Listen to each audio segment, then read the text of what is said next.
हरे राम राम राम हरे हरे. हरे कृष्ण कृष्ण कृष्ण हरे हरे. हरे राम राम राम हरे हरे. हरे कृष्ण कृष्ण कृष्ण हरे हरे. सद्गुरुनाथ महाराज की जय. गुरुर्ब्रह्मा गुरुर्विष्णू गुरुर्देवो महेश्वरा.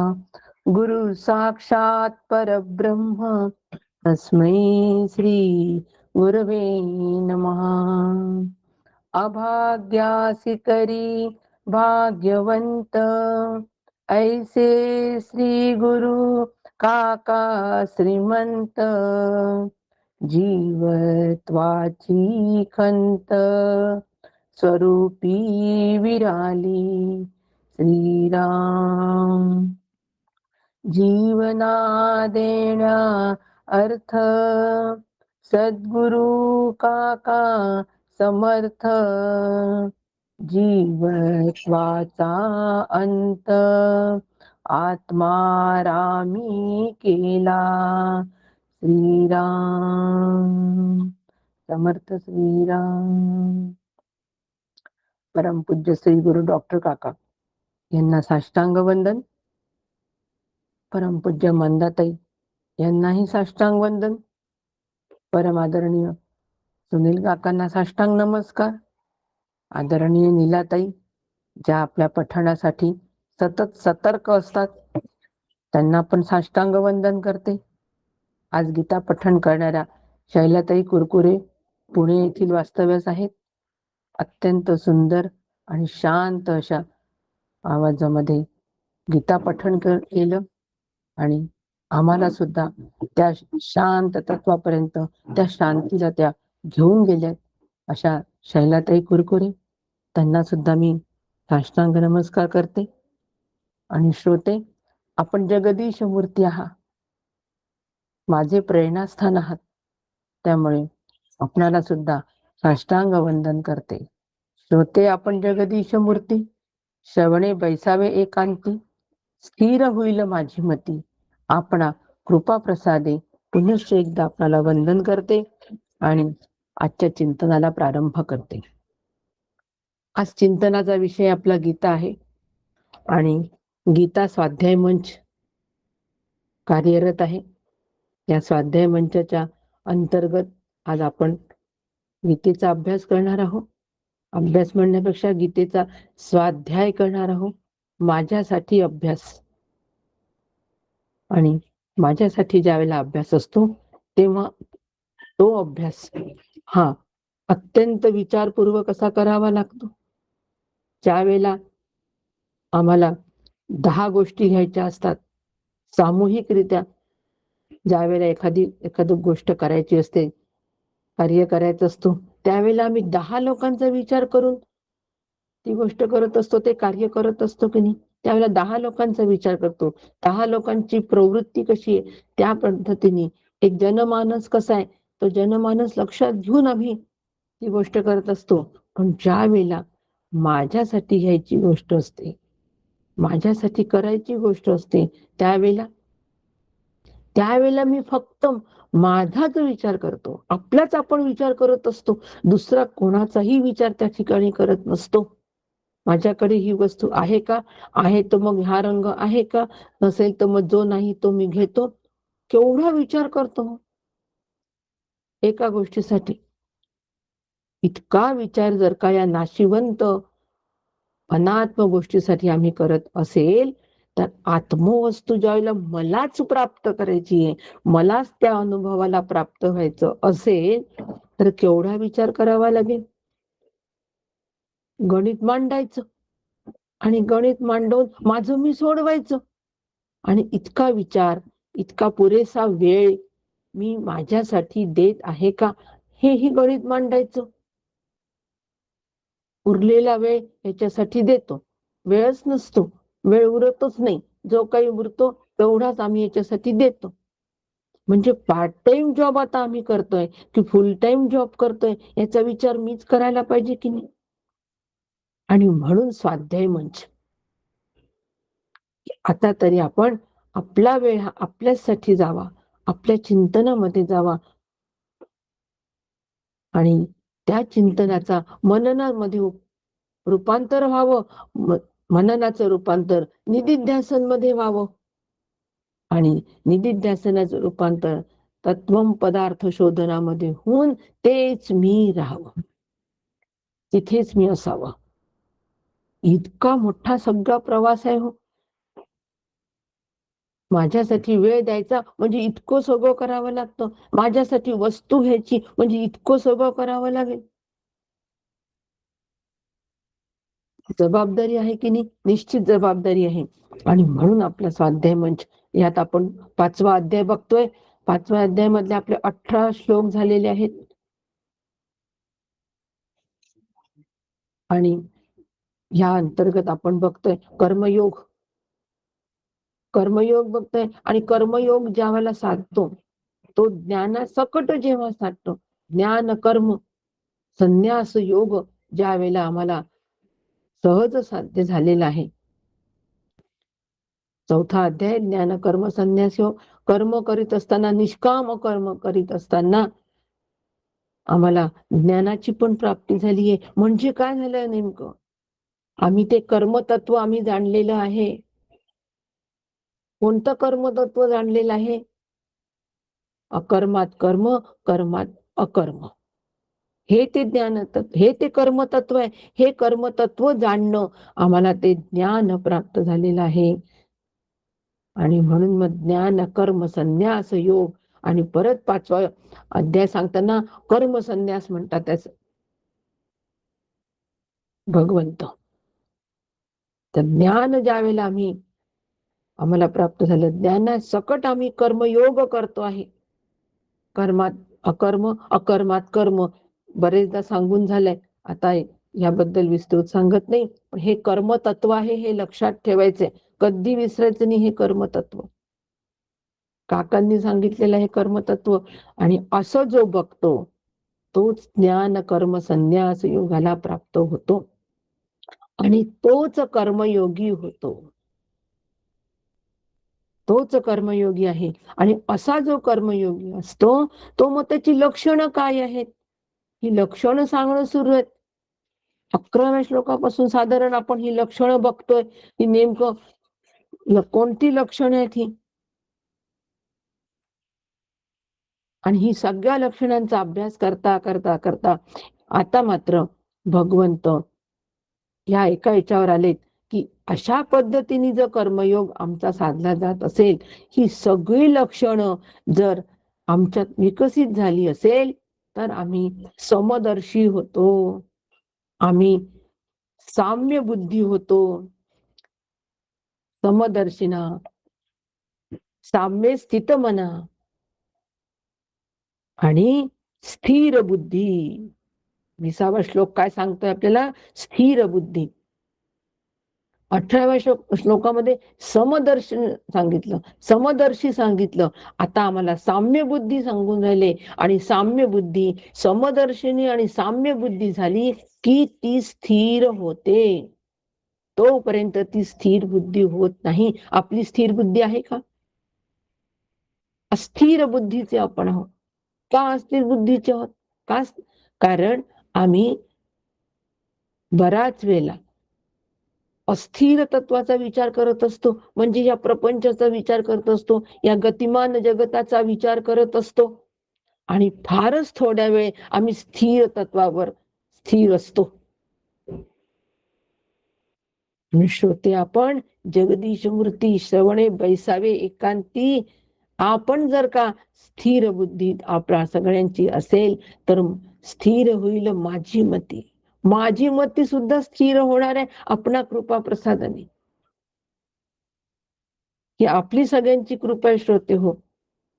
म्हणून अट्टहास एवढाच असतो बस, की श्रवण करता करता अस्थिर होऊ नका.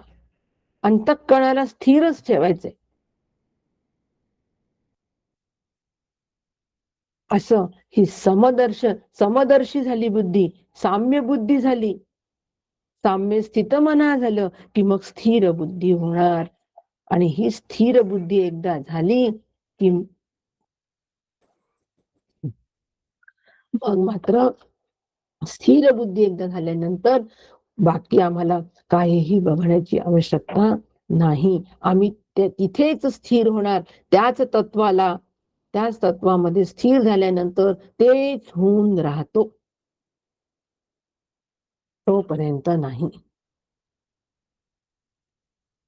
तोपर्यंत नाही. जाणं येणं सुरू असेल तर आपल्याला एखाद्या कुटुंबाचं फॅमिली मेंबर म्हणतात का? नाही म्हणत. तुमचं तर काय पाहुण्यांसारखं जाणं येणं सुरू असतं असं म्हणतात. साधं व्यवहारामध्ये सुद्धा हो. स्थिरत्वाला केवढं महत्व आहे. तुमचं तर पाहुण्यांसारखं घर म्हणजे काय धर्मशाळा आहे का? फक्त येता, जेवता अन् जाता. अशा पद्धतीचे आपले असतात की नाही?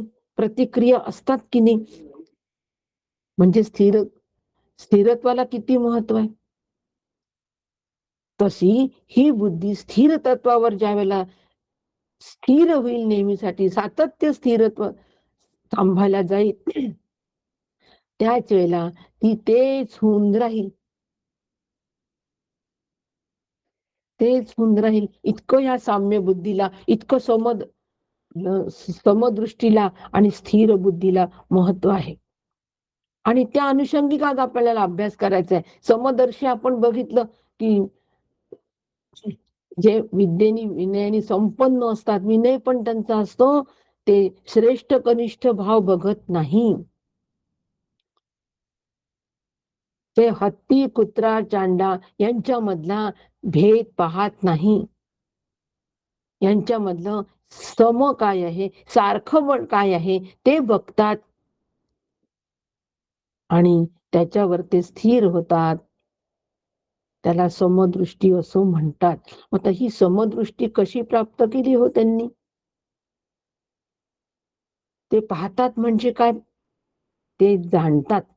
दिसतं का ते ते तत्व दिसतं का? जे समत्वाने व्यापलेलं आहे ते तत्वदृष्टी अगोचर आहे का? दृष्टिगोचर नाही. अजिबात नाही. ते दृष्टीच्या पलीकडे आहे. दृष्टीला ते दिसत नाही, ते जाणावं लागतं. म्हणून दर्शी जरी शब्द इथे असला, समदर्शी ना असं जरी म्हटलं असलं इथे, तरी त्या दर्शीचा शब्द जाणणं असं आहे. आणि ते जाणून त्याप्रमाणे व्यवहार करीत असतात. आणि हे ज्ञान आहे. आणि हे ज्ञान, त्या ज्ञानाला प्राप्त झाल्यानंतर तो ज्ञान कर्म संन्यास आहे. म्हणून समदर्शी जेवढं महत्वाचं आहे, आता साम्य बुद्धी तितकीच महत्वाची आहे. 19वा जो मंत्र आहे आम्हाला साम्य बुद्धीचं शिकवत आहे, की ज्याचं मन हे समत्वामध्ये स्थिर झालेलं आहे, साम्य स्थित म्हणा, त्यांनीच या जन्मीच संसार जिंकलेला आहे. आता साम्य बुद्धी झाल्यानंतर, समदर्शन झाल्यानंतर, साम्य बुद्धी झाल्यानंतरचा परिणाम काय आहे? तर संसार जिंकलेला आहे. साम्य बुद्धीवाल्यांनी संसार जिंकलेला असतो. कारण का संसार जिंकलेला असतो? त्याचंही कारण भगवंत सांगतात आहे, की जिथे त्यांची बुद्धी ही साम्य दशेला आलेली असते, सर्वत्र सदा सम असं जे तत्व आहे, परब्रह्म स्वरूप तत्व आहे, त्या परब्रह्म स्वरूपावर ती बुद्धी जेव्हा स्थिर होते, त्या तत्वाचाच जेव्हा ती विचार करते, तेव्हा ते तत्व कसं आहे? ते तत्व निर्दोष आहे आणि सम आहे. आणि म्हणून साम्य बुद्धी होते. कारण आम्हाला माहित पाहिजे. कारण ज्या वेळेला माहिती न त्याच वेळेला आम्ही मार्गक्रमण अचूक करू शकू. निघालोय प्रवासाला, पण कशासाठी निघालोय? काय कारण आहे? हे माहित पाहिजे. नाहीतर चाललो रस्त्याने. उद्देशच नाही माहित. दिशा माहित नाही. मग ही दिशा आम्हाला माहित पाहिजे, की साम्य बुद्धी, समदर्शी कशासाठी? त्यांनी संसार जिंकल्या जाणार आहे. आणि साम्य दृष्टी आणि साम्य बुद्धी आणि समदर्शी का बरं आम्ही होतो? कारण परब्रह्म स्वरूप हे सम आहे आणि निर्दोष आहे. म्हणून आमची समदर्शी आणि आम्ही साम्य बुद्धी आमची होते आणि त्याचा परिणाम संसार जिंकण्यासाठी होतो. सूत्र मांडून घ्या आता व्यवस्थित. त्याला अभ्यास असं म्हणतात. हा अभ्यास आहे, हे साधन आहे. आता हे माझं होतंय की नाही बघायचं. सगळे साधनं घेऊन आपण बसतोय, साहित्य घेऊन आपण सगळं बसलोय आहोत. आता त्या साहित्याचा योग्य उपयोग करून एक त्याच्यातून तिसराच पदार्थ तयार मला करायचा आहे. नुसतं साहित्य घेऊन बसलो फायदा नाही. त्याच्यावर प्रक्रिया कराव्या लागतील, तेव्हा तिसरी वस्तू बनेल व्यवस्थित. त्याचा परिणाम योग्य तो होईल. योग्य प्रमाणात घेतली तर योग्य होईल. तेवढी जबाबदारी आहे ही सगळी. खूप मोठी जबाबदारी आहे. म्हणून आम्हाला आता साम्य बुद्धीकडे आम्ही वाटचाल करतोय. साम्य बुद्धी ही असली पाहिजे. मग आता साम्य बुद्धी जेव्हा करायची आहे त्याचं स्वरूप काय आहे? साम्य बुद्धी म्हणतोय, मग त्याचं स्वरूप काय आहे? त्याचं स्वरूप असं आहे की समतत्वावरती बुद्धी. प्रपंचातली घडामोडी, प्रपंचातील सगळे विषय हे जे आहेत, हे सगळे विषय हे निश्चितच दुःखाला कारण होतात की नाही. कधी सुख, कधी दुःख, कधी अनुकूल, कधी प्रतिकूल. एकच गोड पदार्थ डायबिटीज वाल्यांना दुःख देतो, तर तोच गोड पदार्थ मला सुख देतो, कारण मला काहीच नाहीये. म्हणजे इंद्रिय आणि विषय यांच्या संयोगाने काय होतं, इंद्रियांच्या सहवासात ज्या वेळेला विषय येतात त्यावेळेला तो जो भोग तयार होतो तो निश्चितच दुःखमय होतो. ते सगळे, त्या सगळ्यांना अंत आहे, ते सगळे अनित्य आहे. हे सगळे भोग, भौतिक सुख हे सगळं नश्वर आहे, अनित्य आहे. त्याच्यातून दुःखच तयार होतो, अशाश्वत आहे. आणि अशामध्ये ते ज्ञानी पुरुष रमत नाही. जे समतत्वावर अधिष्ठित झालेले आहेत ते ज्ञानी पुरुष ह्यात रमत नाही. म्हणजे सुख दुःखाच्या ज्या प्रचंड लाटा, अनुकूल प्रतिकूलच्या ज्या प्रचंड लाटा असतात, जे प्रचंड हेलकावे असतात, अनेक विकारांचे जे काही धक्के असतात, या धक्काधक्कीच्या वातावरणामध्ये हे रमत नाही. विषयांचं चिंतन त्यांच्याकडून कधीच होत नाही. मग चिंतन कशाचं होतं? चिंतन आनंद स्वरूप असणाऱ्या, ब्रह्मस्वरूप असणाऱ्या, सम असणाऱ्या आत्मवस्तूचं चिंतन सतत त्यांच्याकडून होतं. हे साम्य बुद्धीचं लक्षण आहे. हे साम्य बुद्धीचं लक्षण माझ्यामध्ये कितपत उतरलेलं आहे हे मी तपासावं की नाही. माझ्या दैनंदिन जीवनातला किती वेळ विषयाच्या चिंतनात जातो आणि किती वेळ आत्मचिंतनात जातो, याचं परीक्षण कोणी करावं? हे परीक्षण माझं मीच करावं. हा तराजू मीच घेऊन बसावा. निश्चित एक दिवस तो तराजू समस्थितीला येईल. आज विषयाचं पारड जड असल्यामुळे आणि आत्मचिंतनाचं पारड खाली असल्यामुळे नक्कीच अशी पोझिशन मध्ये ते राहील. जड हलकं एका लेवलला ते येणार नाही, पण हळूहळू हळूहळू विचार करता करता आणि स्वतःचं परीक्षण करता करता आत्मचिंतनाचं पारड हळूहळू वर येणार आहे. विषय चिंतनाचं पारड आमचं हळूहळू निश्चितच खाली जाणार आहे. आणि आमची ही जी बुद्धी आहे ही कभी खुशी कभी गम याच्यामध्ये रमलेली जी बुद्धी आहे ही साम्य दशेला येणार आहे, समस्थितीला येणार आहे, सम पातळीवर येणार आहे. कभी खुशी कभी गम, कभी हा शब्द आमच्या जीवनातून गेलाच पाहिजे. कशाचं कभी खुशी कभी गम? असं आयुष्य आम्हाला आवडतं. संसार कसा खट्टा मिठ्ठा असावा म्हणतात, हे फार आवडतं. पण तो गोडच गोड असावा असं कधीच विचार नाही करत आम्ही. अवघाची संसार सुखाचा करीन, आनंदे भरीन तिन्ही लोके.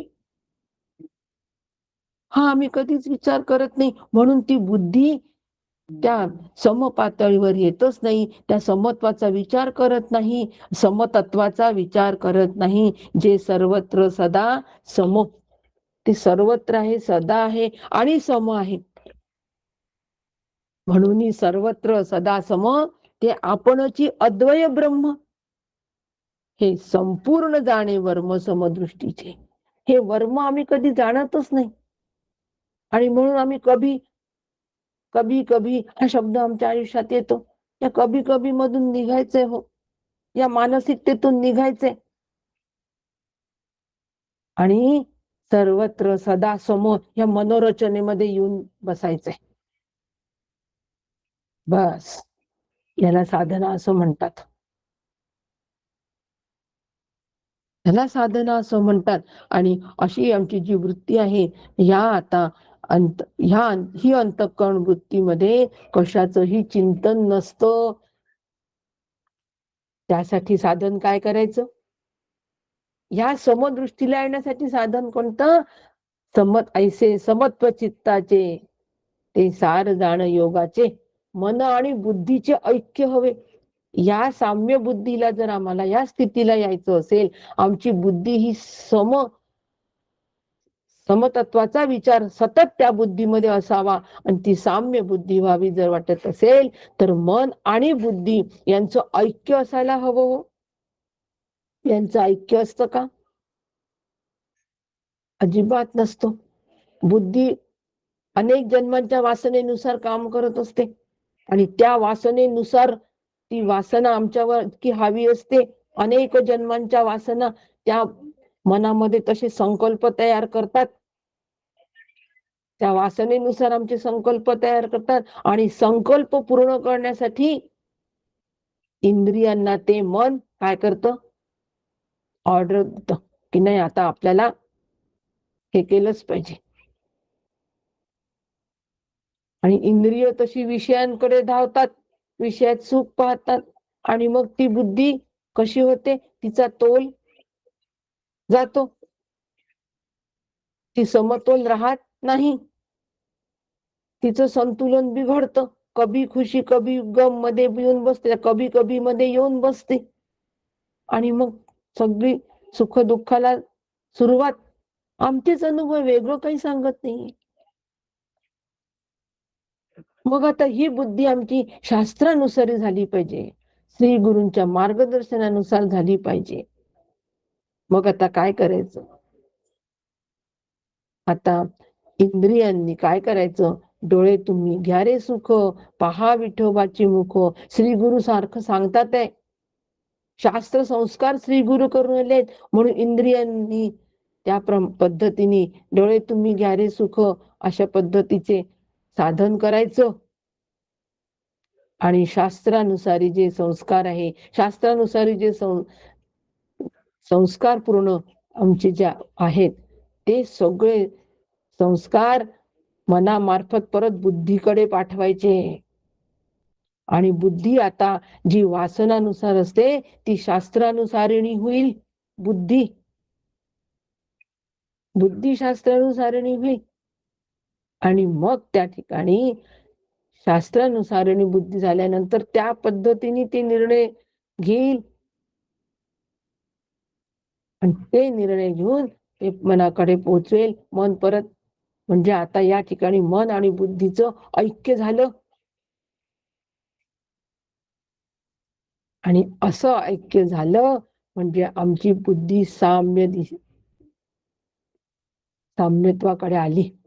हे साधन आहे बरं, ऐसे समत्व चित्ताचे हे साधन आहे.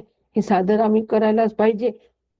काकांचं याच्यावर प्रवचन आहे, वेदांत भास्करवर जाऊन प्रवचन काढा. काकांनी काय साधन सांगितले ते साधन करा. काकांनी डायग्राम काढायला सांगितलं, याच्यामध्ये तो काढायचा डायग्राम, त्यांनी ते साधन अधिक सोपं होतं. आणि असं हे साधन आम्ही करायला पाहिजे. मन आणि बुद्धीचं आमचं समत्व व्हायला पाहिजे, एका याच्यावरती आले पाहिजे. सौम्यवर आलो की किती संगीतामध्ये आहे हा शब्द, समेवर येणे. गायक समेवर आला की एक तिथे एकाग्रतेचा आनंद मिळतो आणि त्या समेवर दाद मिळतेच. त्या समेवर दाद घेतलीच पाहिजे. इथे कुठे दाद कोण देणार हो? दाद देणारा कोण आहे? कोणीच नाही. पण समाधान हे त्याचं स्वरूप आहे दादीचं. समेवर एकदा बुद्धी आली, समतत्वावर आली की त्या ठिकाणी समाधान. इथं समाधान झाले, चित्त चैतन्य मिळाले. नाथ महाराज म्हणतात ती समाधानाची जागा आहे. आणि असं आमचं ते अखंड चिंतन बुद्धीमध्ये जेव्हा असेल, आज्यधारया स्तोत्रसा समम सरल चिंतनम विरलता परम. उपदेश सार मध्ये रमण महर्षी म्हणतात, तुपाच्या अखंड धारेप्रमाणे, नदीच्या अखंड प्रवाहाप्रमाणे आमचं अखंड चिंतन हवं. स्वस्वरूपाचं अखंड चिंतन हवं. तो आमचा स्वभावच झाला पाहिजे. आणि शरीर प्रारब्धाला अर्पण करून द्यायचं बस. म्हणजे मग आम्ही विचलित होत नाही. इंद्रिय त्या विषयांमध्ये प्रवृत्त होत नाही, कर्मफळामध्ये आसक्त होत नाही. आणि कर्मफळामध्ये आसक्त न झाल्यामुळे पुढच्या जन्माची व्यवस्था आमची होत नाही. जन्म घ्यावा लागे वासनेच्या संगी. आता पूर्णपणे वासनेचा क्षय या ठिकाणी झालंच आहे, पूर्ण झालेलं आहे. आणि या ठिकाणी वासनेचा क्षय झाल्यामुळे पुढच्या जन्माशी आता आमचा संबंधच येत नाही. याला संसार जिंकणे असं म्हणतात. साम्य बुद्धी झाली की आम्ही संसार जिंकतो. जिंकणं कशाला म्हणतात? रनिंग रेस आहे. जिंकणं सांगते आता. संसार जिंकणं कशाला म्हणतात? ते जिंकणं कशाला म्हणतात? खेळ खेळतो आपण, रनिंग रेस आहे. त्या रनिंग रेस मध्ये एका टप्प्यापासून दुसऱ्या टप्प्यापर्यंत जायचं असतं. त्यांनी 2 हे दिलेले असतात आणि याला म्हणतात ट्रॅक. या ट्रॅक वरून धावा. आता आम्ही धावत जातो विशिष्ट अंतर, 200 मीटरचा ट्रॅक, 200 मीटर अंतर आम्ही कापतो. अंगातल्या सगळ्या ताकदीनिशाने धावत असतो आणि पहिला नंबर येण्याचा प्रयत्न करत असतो. आणि जाऊन ते जे 200 मीटर जिथे संपतो त्याच्या पलीकडे एक पाऊल टाकलं की आम्ही जिंकतो. त्याला जिंकणं असं म्हणतात. एक विशिष्ट मर्यादेच्या पलीकडे ज्या वेळेला आम्ही जाणार तेव्हा आम्ही ती रनिंग रेस जिंकली असं म्हणतात. आता त्याच्यानंतर ट्रॅक जागा अमर्यादित स्वरूपात आहे की जागा, पण मर्यादित स्वरूपाचा ट्रॅक आम्हाला दिलेला असतो. ती मर्यादा ओलांडली की आम्ही जिंकतो. मान्य की नाही सगळ्यांना? तसं प्रपंचाची एक मर्यादित ट्रॅक आहे. सुख दुःख अनुकूल प्रतिकूल द्वैत ही एक मर्यादित ट्रॅक आहे. याच्यात आम्ही धावतच असतो. परंतु आम्हाला गोल माहीतच नसतो हो. कशाच्या पलीकडे जायचं माहीतच नसतो. हे मर्यादित सुख, या मर्यादित सुखामध्येच आम्ही आयुष्यभर धावतो आणि नुसतं एका आयुष्याने थांबत. पुनरपि जननम पुनरपि मरणम, जन्मोजन्मी तेच सुरू असतो. मग आम्ही जिंकलं कसं म्हणणार आहे? 200 मीटरची ट्रॅक तुम्हाला आखून दिल्यानंतरही तुम्ही जर पळतच राहाल पुढे, तर मग त्या रेसला तरी काही अर्थ आहे का? आणि जिंकलं असं तरी तुम्हाला कोणी म्हणेल का? आपल्याला म्हणेल का? 200 मीटरचा ट्रॅक नंतर सुद्धा पळूनच राहिले, मैलोन गणती पळून राहिले, पण ह्या जिंकला असं कोणी म्हणेल का? अजिबात नाही. म्हणून एक मर्यादित जो प्रपंच आहे त्या मर्यादित प्रपंचाला ओलांडून आम्ही ज्यावेळेला अमर्यादित तत्वाकडे जाऊन त्या तत्वरूप होतो, तो ट्रॅक तेवढा संपला आणि त्या ट्रॅकच्या पलीकडे आम्ही पाऊल टाकलं, आम्ही जिंकलो. फुटबॉलच्या मॅचेस सुरू आहे ना सध्या. सगळेजण बघतात आहे फुटबॉलच्या मॅचेस. तो बॉल जो आहे तो ग्राउंड मध्ये जर आम्ही खेळत राहिलो, एकाने पायाने ढकलायचा, दुसऱ्याने पायाने ढकलायचा, दोन टीम नुसत्याच पायाने ते बॉल जर ढकलत राहिलो तर रेस संपेल का? मॅच संपेल का? संपणारच नाही. ज्यावेळेला गोल मारतील आणि त्यांच्यापेक्षा दुसऱ्यांनी जास्ती गोल मारला तेव्हाच, म्हणजे त्यांची मर्यादा ओलांडून जेव्हा पुढे जाऊ तेव्हाच आम्ही जिंकतो. तो गोल मारल्याशिवाय जिंकत नाही. फुटबॉलची मॅच जिंकत नाही. आम्हाला वर्ल्ड कप मिळत नाही. बघा फुटबॉलचा गेम, नुसतं ग्राउंड मध्ये जर आम्ही फुटबॉल एकमेकांच्या अंगावर फेकत गेलो आणि पायाने मारत गेलो तर मॅच कधीच संपणार नाही. आम्हाला गोल्ड मेडल कधीच मिळणार नाही. अगदी त्याप्रमाणे प्रपंचामध्ये आहे हो. अगदी तसंच आहे. या मर्यादित क्षेत्रातून ज्यावेळेला आम्ही अमर्याद तत्वाकडे जाऊ तेच मी आहे हे इथे ज्या वेळेला आम्ही स्थिर होऊ त्याच वेळेला आम्ही संसार जिंकलेला आहे. कारण संसार मर्यादित आहे, नाशवान आहे, अनित्य आहे. अनित्याच्या पलीकडे जेव्हा जाऊ, अशाश्वताच्या पलीकडे जेव्हा शाश्वत तत्वाकडे जाऊ, तो गोल आम्ही जेव्हा मारू त्याच वेळेला संसार जिंकलेला आहे. म्हणून संत न खेळताही जिंकतात आणि आम्ही खेळून खेळून हारतो असं काका म्हणतात. आम्ही खेळतच राहतो, प्रपंचाचा खेळ खेळतच राहतो आणि हारतोच, कधीच जिंकत नाही. कारण पुनरपी जन्म वासना असतातच शिल्लक, पुनरपी मरण. मग संसार जिंकणं हा प्रकार आमच्याकडून कधीच शक्य होत नाही. पण जर आम्ही गुरुकृपांकित असू, जर आम्ही साधक असू तर निश्चितपणे आमचा स्वाध्याय, साधना, तप सगळं सुरू राहील आणि आमची बुद्धी समतत्वावर येईल आणि त्या ठिकाणी मग आमचा निर्धार होईल. कोणता निर्धार होईल? अलात चक्रीचा निर्धार. ती अलात शांती आपली सुरू आहे, त्या मशालीचा निर्धार असतो. ती मशाल फिरते, तिचा काय निर्धार असतो हो? अलात चक्रीचा काय निर्धार असतो? अग्नी सत्य आहे, मिथ्या चक्र आहे. सोमवारपासून हा विषय आहे की नाही? काकांच्या अधिकारवाणीतून आपल्याला तो ऐकायला मिळणार आहे. संस्कार क्षम असं श्रवण होणार आहे. आमचं मनन चालू आहे, मननातून सुद्धा ते श्रवण संस्कारक्षम होणार आहे. म्हणून अलात चक्रीचा निर्धार असतो की अग्नी सत्य आहे, मिथ्या चक्र आहे. चक्र हे मिथ्या आहे. देवी निर्धारिता संसार ब्रह्म साचार संसार मिथ्या. हा निर्धार त्या चक्रीचा झालेला आहे. अलात चक्रीचा म्हणजे मशालीचा तो निर्धार झालेला आहे. ती मशाल मी आहे, मी सत्य आहे. बाकी फिरणार जे चक्र आहे प्रपंचाचं मर्यादित स्वरूपात असणार चक्र हे मिथ्या आहे.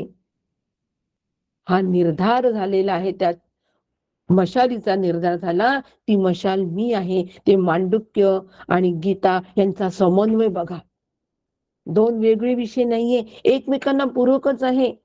आणि आम्हाला निर्णयाकडे जायला दोघांची साह्यच होत आहे. समन्वय फक्त आम्ही साधायचा बस. ह्याला संसार जिंकणं असं म्हणतात. आणि असा संसार जिंकण्यासाठी आम्हाला अविद्या, काम आणि कर्म याच्या ज्या ग्रंथी आहेत, या सगळ्या ज्या अविद्येच्या ग्रंथी आहे, या सगळ्या हृदय ग्रंथीचा नाश करावा लागतो. अविद्या, काम आणि कर्म.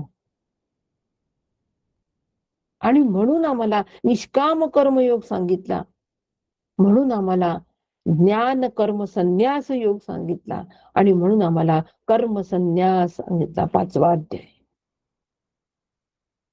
कारण या ग्रंथींचा छेद आम्हाला करायचा आहे. हा जोपर्यंत छेद होत नाही तोपर्यंत आम्ही या जन्म मरण रूपी संसारामधून कायमच मुक्त होऊ शकत नाही.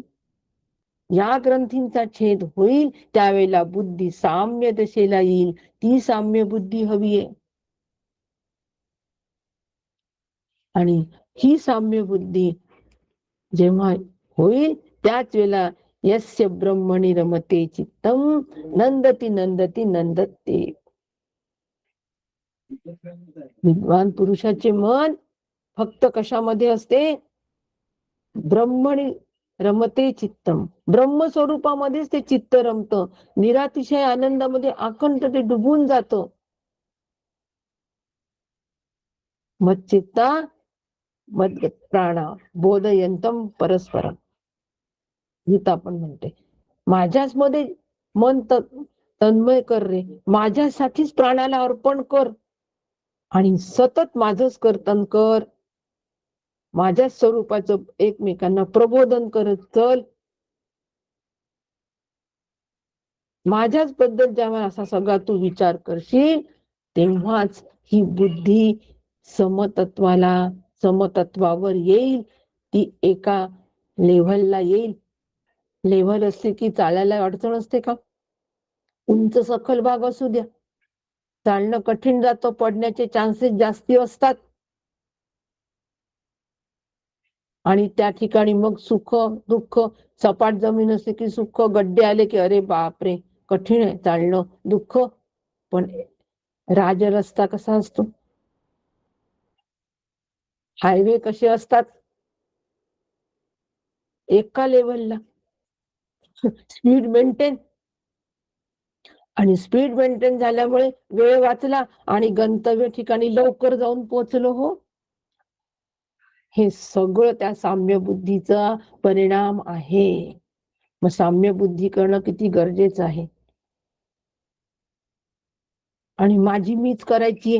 श्रवणाने काय होणार आहे, मला सगळं कळणार आहे. परोक्षत्वाने मला श्रवणातून कळणार आहे. लक्षात घ्या, श्रवण म्हणजे सगळं काही नाही. श्रवणानंतर मला मनन करायचंय आणि मग निधिध्यासन करायचंय. दोन्ही प्रांत माझेच आहे, जीवाचेच प्रांत आहे.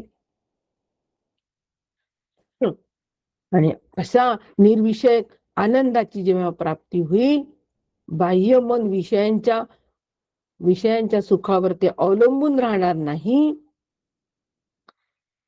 तेव्हा मग ते सम पातळीवर येईल.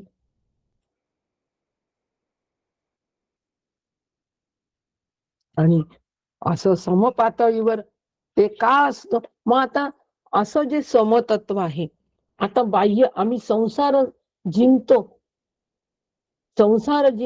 ते समबुद्धी आमची होते. मग आता याचं कारण काय आहे? ब्रह्मतत्व हे निर्दोष आहे, ते सम आणि निर्दोष आहे. म्हणून आमची बुद्धी साम्य होते. लक्षात घ्या, इथे सांगितलेलंच आहे, निर्दोषम ही समम ब्रह्म. हे ब्रह्मतत्व निर्दोष आहे, हे सम आहे. म्हणून आमची बुद्धी साम्य स्थितीला येते, एका लेव्हलला येते आणि त्यांनी मग आम्ही संसार जिंकतो. म्हणून ती वृत्ती एकाकार हवी. वृत्तीकडे आम्हाला सतत लक्ष ठेवावं लागेल. या अंतःकरण वृत्तीमध्ये मुळेच ही साम्य अवस्था आमची बिघडत असते. हो, हे पक्क लक्षात ठेवा.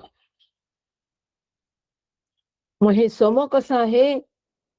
सर्वत्र सदा सम, हे समजून घ्यायला पाहिजे. हे सर्वत्र हे सम कसं आहे की ते चळेना ढळेना.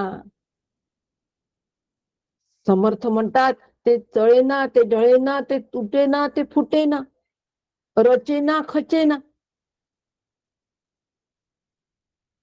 कशाच मुळे याच्यामध्ये बदल होत नाही. ते चळत नाही, ते ढळत पण नाही, सारखं आहे. ते जेवढं मुंगीमध्ये आहे तितकंच ते हत्तीमध्ये आहे.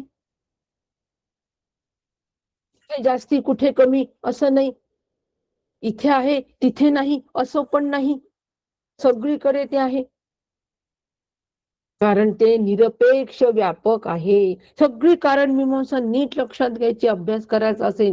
नुसता एकांगी अभ्यास करून नाही जमणार, सर्वांगीण अभ्यास करावा लागेल.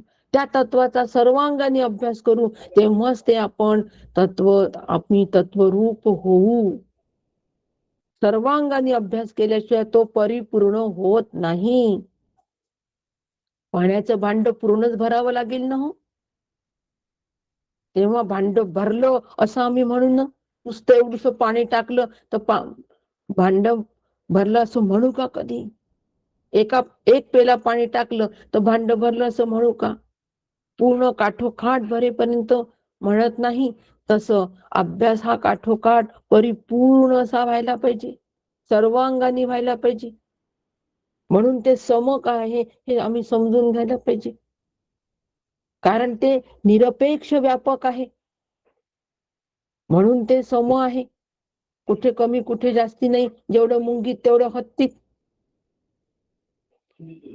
आणि म्हणून आम्हाला ती समदृष्टी आधी प्राप्त व्हायला पाहिजे की मुंगीती तेच आहे, हत्तीती तेच आहे. ही समदृष्टी आम्हाला जेव्हा प्राप्त होईल त्यावेळेला बुद्धी पण आमची साम्य बुद्धी होईल आणि ते निर्दोष आहे. त्याला कोणताच दोष नाही. आत्ताच सांगितलं दोष नाही. ते कधी जळत नाही, कधी ढळत नाही, हे सगळे दोष आहे. आमचा प्रपंच कधी रचतो, कधी खचतो. कधी आम्ही खचलेलो असतो, कधी आम्ही रचलेलो असतो. सुखाच्या काळी आम्ही फार काही रचलेलो असतो, म्हणजे फार काही रचना झालेली असते, फार उभारलेलो असतो, म्हणून सुख मिळतं. काहीतरी उभारणी होते, पैशाची उभारणी झाली, सुखाची उभारणी झाली, सगळं घरातलं कसं व्यवस्थित आहे हो, सुना आपण चांगले आहे. याला म्हणतात रचेना, रचलेलं. ना नाही म्हणत, रचलेलं. आमचा प्रपंच कसा असतो, असा रचलेला असतो. आणि जो रचलेला असतो तो केव्हा तरी खचणारच आहे, त्याला धक्के लागणारच आहे, पण तो खचतोच. पण परब्रह्म स्वरूप ना रचत ना खचत. ज्याची उभारणी झाली त्याचा नाश होणारच आहे. परब्रह्म तसं नाही, म्हणून ते निर्दोष आहे. ते कधी तुटत नाही, कधी फुटत नाही, कारण ते निर्माणच झालेलं नाहीये, अगाजे झालेच नाही. ही दृष्टी देहादी जगताकडे, नुसतं प्रपंच नाही म्हणतो, देहादी जगताकडे पाहण्याची दृष्टी जर अशी असेल की हे झालंच नाहीये, हा सगळा भास आहे, जात्याभास, चलाभास, वस्तुभास, व्यवहारकालीन तिन्ही भास लक्षात राहिले तर मग ते कधी तुटत नाही, कधी फुटत नाही, असं ते निर्दोष आहे. ढळत नाही, ढळत नाही, असं ते निर्दोष आहे. आणि ते निर्दोष असल्यामुळे आमची दृष्टी सुद्धा निर्दोष होते. दृष्टी मध्ये जेव्हा विकार होतात तेव्हा बरोबर दिसत नाही, पण चष्मा लावल्याबरोबर स्पष्ट दिसत. कारण चष्म्यामध्ये आमच्या दृष्टीमध्ये जो दोष आहे तो त्या चष्म्यामध्ये नसतो.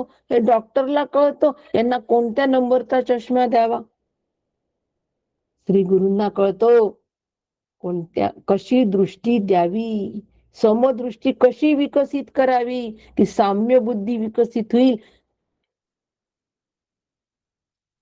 आणि मग अशा पद्धतीची ही दृष्टी मिळाल्यानंतर ती बुद्धी साम्य होईल आणि मग त्या ठिकाणी समत्व राहील. नाना रूप नाना नाम, निर्णय काय होईल, माझे स्वरूप शुद्ध परब्रह्म, माझे स्वरूप शुद्ध परब्रह्म. नाना रूप नाना नाम जे आहे ते भासताती जड विषम. नाना रूप आणि नाना जे नाम आहे हे विषम आहे, हे विषम भासतात. ब्रह्म सम समसाम्ये.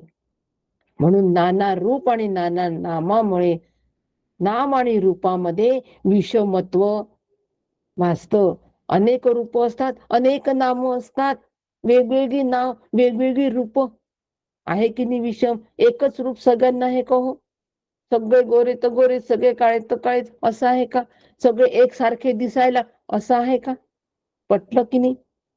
सगळ्यांना एकच नाव आहे का? राम तर मग सगळ्यांना रामच नाव, सीता तर सगळ्यांची सीताच नाव, असं आहे का? नामामध्ये विविधता, रूपामध्ये विविधता, म्हणजे त्या ठिकाणी विषमता आली की नाही? मग असा विषमतेचा जर आम्ही विचार करू तर मग बुद्धी कशी होईल? ती समबुद्धी होईल का? साम्य बुद्धी होईल का? नाही. म्हणून नामरूपाचा विचार न करता नामरूपामध्ये जे साम्य आहे, जे समान तत्व आहे, जे समतत्व आहे, आत्मतत्व चैतन्य आहे, ते पाहणे, ते जर आम्ही पाहत असू, म्हणून आमची समदृष्टी जर असेल तर साम्य बुद्धी आमची होते. म्हणून नामरूपाचा विचार न करता आम्ही समतत्वाचा त्यातील विचार करावा, समत्वाचा विचार करावा. साधन आहे की नाही? व्यवहारासारखाच करावा बरं का.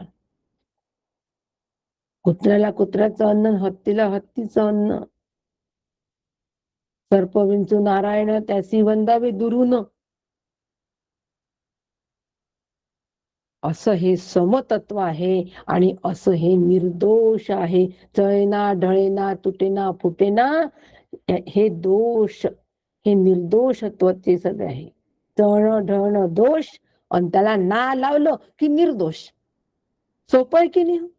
चळणं ढळणं, त्याला फक्त ना हा एवढा शब्द लावून द्यायचा. किती सोपं आहे. लिहायला सोपं, वाचायला सोपं, समजायला त्याहून सोपं, पण जगायला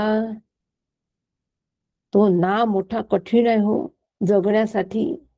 चळे ना इथे दिसतोय, ढळे ना इथे दिसतोय की धंद्यामध्ये भरपूर लॉस झालेला आहे, सगळं ढळलेलं आहे, आर्थिक स्थिती कोलमडलेली आहे, कसं उभं राहायचं कळत नाहीये.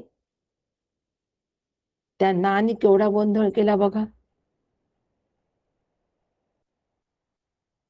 आणि म्हणून ना हा आम्ही शब्द तिथे जेव्हा लावतो तेव्हा ते निर्दोष होतो.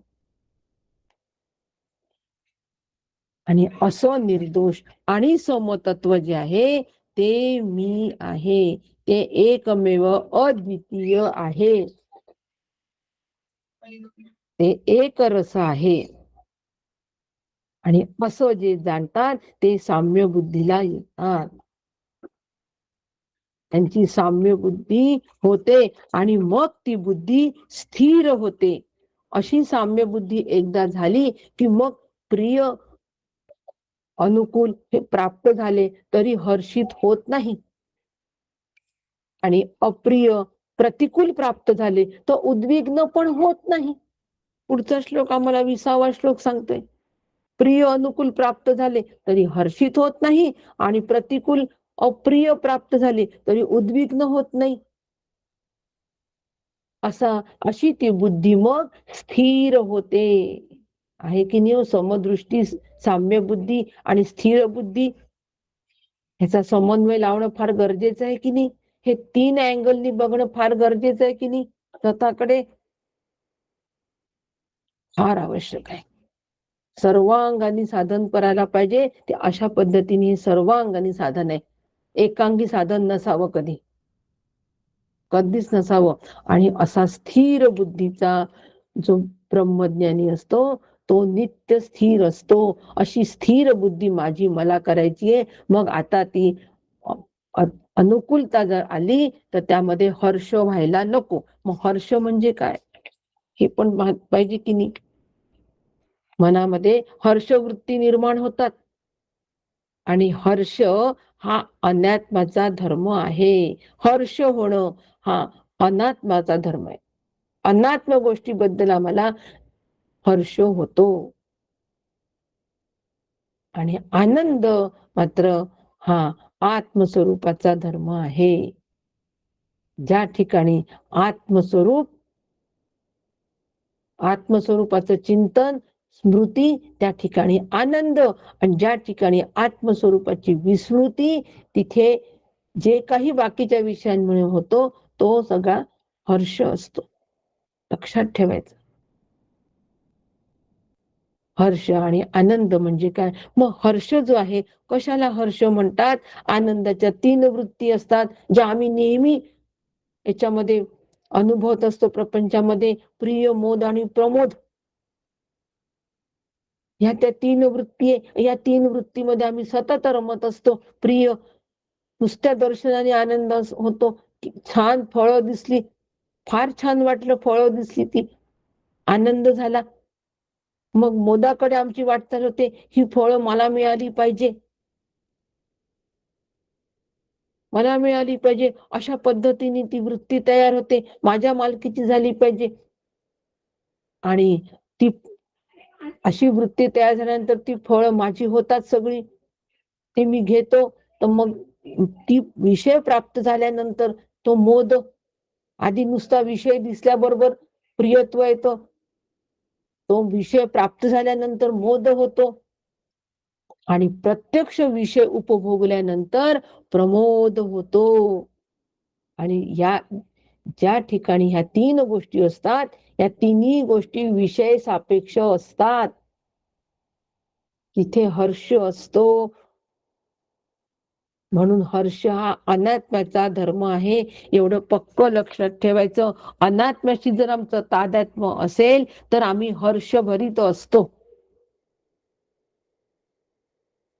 त्या ठिकाणी स्वस्वरूपाची पूर्ण विस्मृती असते आणि प्रिय, मोद, प्रमोद ह्या मनाच्या अवस्था आहेत. ह्या हर्ष होणं ही मनाची अवस्था आहे.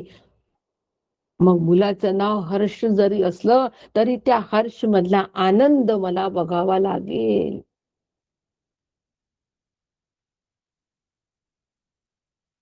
आणि जोपर्यंत सुखाची वृत्ती आहे तोपर्यंत आम्ही हर्षाने उचंबळून जातो. आणि ती सुखाची वृत्ती संपली की आनंदही संपतो. एकदम आम्ही अपसेट होतो. 4 दिवस गेलो जरा फिरायला, कसं छान वाटत होतं. कशाची इकडची आठवण नव्हती. बरोबर आहे, प्रपंचाची आठवण नव्हती, पण स्वरूपाची पण तर विस्मरणच होतं. बाबा रे, म्हणून तुला हर्ष मध्ये तू रमला, हे आमच्या लक्षात नाही येत हो. आणि आम्हाला श्री गुरु हे सतत सांगत असतात. म्हणून साम्य बुद्धी ज्यांची झालेली असते ते या हर्षामध्ये रमत नाही. कोणतंच आकर्षण तिथे नसतो.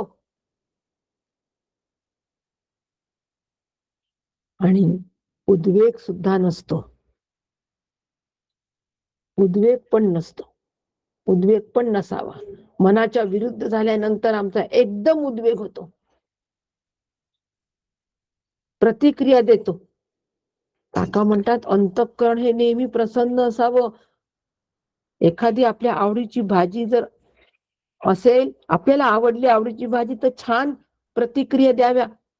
परंतु नावडीची भाजी असेल तर अंतःकरणामध्ये कोणतीही प्रतिक्रिया उमटू न देता आणि बाहेर सुद्धा ती अप्रसन्नता दाखवता कामा नये, उद्विग्नता दाखवता कामा नये.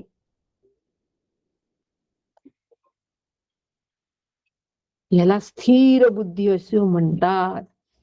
हर्ष नाही, विषाद नाही त्या ठिकाणी. कारण सुखदुःखानेच अस्थिरता, बुद्धी अस्थिर सुखदुःखानेच होते हो.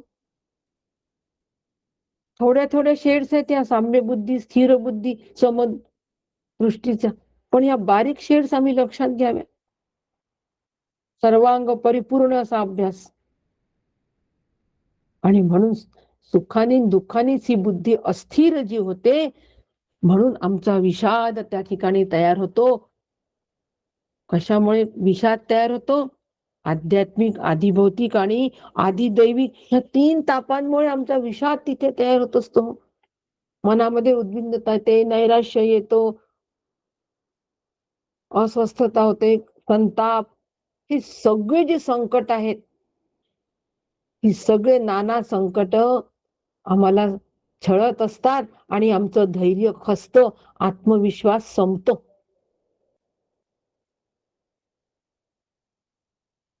सतत अंतःकरणामध्ये भीती असते. म्हणून या ठिकाणी भगवंत म्हणतात की अप्रिय जरी प्राप्त झालं तरी उद्विग्न होऊ नये. इंद्रिय आणि मन यांच्याशी तादात्म्य कधीच ठेवू नये, म्हणजे मग ते उद्विग्न होत नाही. आपल्या स्वस्वरूपामध्ये स्थिर असावं.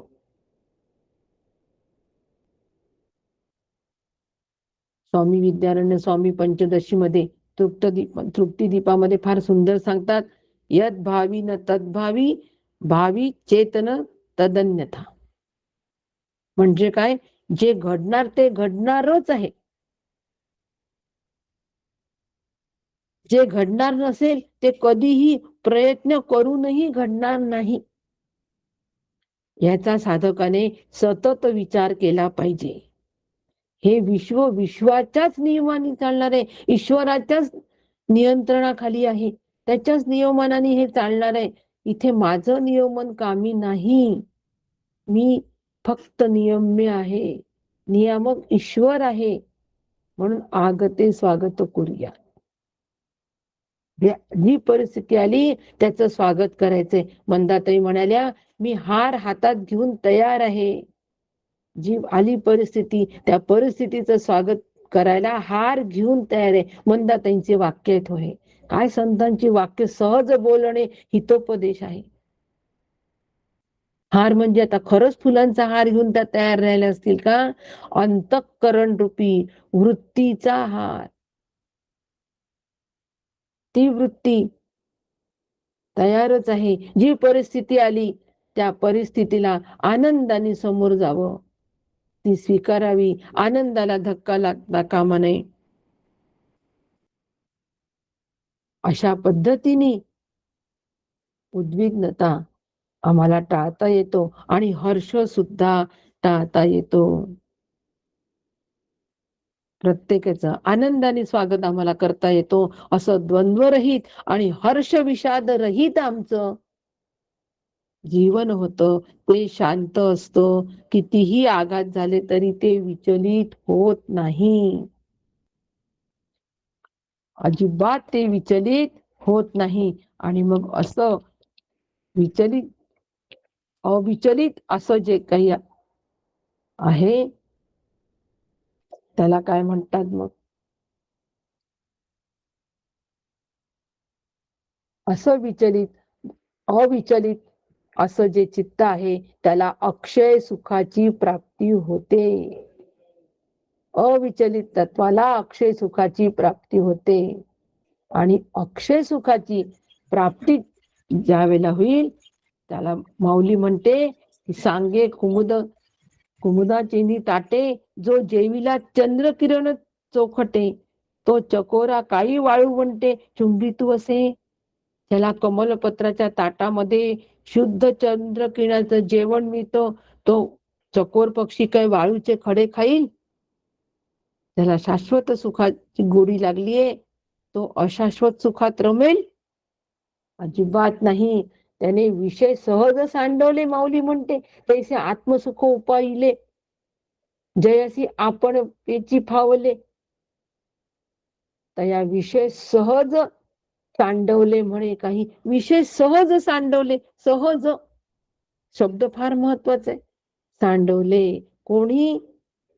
ज्याची समदृष्टी, साम्य बुद्धी, स्थिर बुद्धी झालीये, ज्याच्या आयुष्यातून हर्ष आणि विषाद गेलेला आहे, प्रिय अप्रिय या गोष्टी निघून गेलेल्या आहेत, त्यांनी विषयाला सहज सांडवलेलं आहे.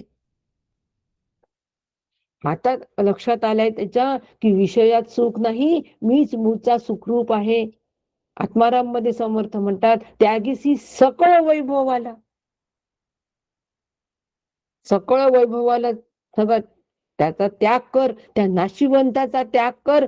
अढळपद तुला आहेच, तिथेच आहे अढळपद, आणि मी तुला ते देतो. पण नाशिवंताचा तू आधी त्याग कर, सकळ वैभवाचा त्याग कर. सकळ वैभव फार महत्वाचा शब्द आत्माराम मध्ये. सकळ वैभव म्हणजे विषयामधून सुख मिळतं, या वैभवामधून सुख मिळतं. हा जो माझा निर्णय, हा माझा निर्णय बदलला पाहिजे. मीच मूळचा सुखरूप आहे. आणि म्हणून मला हे सगळी सुख, ही सगळ्या सुखाचं ज्ञान होत आहे. ज्ञानाच्या पातळीवर सुख आणि दुःख एकच आहे. ते ज्ञान मी आहे, ज्ञान रूप मी आहे. ह्याला अक्षय सुखाची प्राप्ती असं म्हणतात. आणि ह्या अक्षय सुखाच्या प्राप्तीसाठी आता हा अक्षय सुखाची प्राप्ती ज्यांना झाली आहे ते मात्र विषयामध्ये रमणं रंगणं कधीही करत नाही. कधी विषयात रमलेले नसतात. हा परिणाम आहे. समदृष्टी, साम्य बुद्धी आणि स्थिर बुद्धीचा हा परिणाम आहे. हर्ष विषाद रहित होण्याचा हा परिणाम आहे. आम्ही हर्ष विषाद रहित आहो का? जर असेल तर आमची समदृष्टी, साम्य बुद्धी आणि स्थिर बुद्धी झाली, त्याचं ते प्रमाण आहे. आणि जर ते झालं असेल प्रमाणाने, ते सिद्ध झालं असेल, हर्ष विषाद रहित आम्ही असू, तर मग आम्हाला अक्षय सुखाची प्राप्ती झालेली आहे. बस. आणि अशी अक्षय सुखाची प्राप्ती ज्यावेळेला होतं तेव्हा हे जीवन मुक्ताचं जीवन हे द्वंद्वमय असतो. ते विषयात रमत नाही. न तेषु रमते बुधा. ते विरक्त पुरुष असतात. त्यजती का जैसे विखो. सगळे विषय विषासारखे त्यांना वाटतात. विषासारखे त्यांचा त्याग ते करतात. असं कर्मयोगाची ही सगळी लक्षणं आहेत. 22व्या श्लोकापर्यंत ही लक्षणं कर्मयोगाची दिलेली आहेत. आणि ही लक्षणं माझी साधनं व्हावी. बस एवढं मात्र मी बघावं, हे साधन करून घ्यावं, आपण पण कर्मयोगी व्हावं. एवढी श्री गुरुचरणी प्रार्थना करते आणि आजच्या चिंतनाला विराम देते. रामकृष्ण हरी.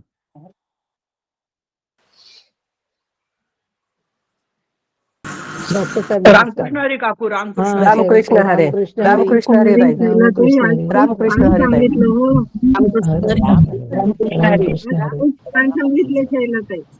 हो ना. आई नमस्कार. रेखावणी नमस्कार. सुनंदाताई नमस्कार. पद्माताई नमस्कार.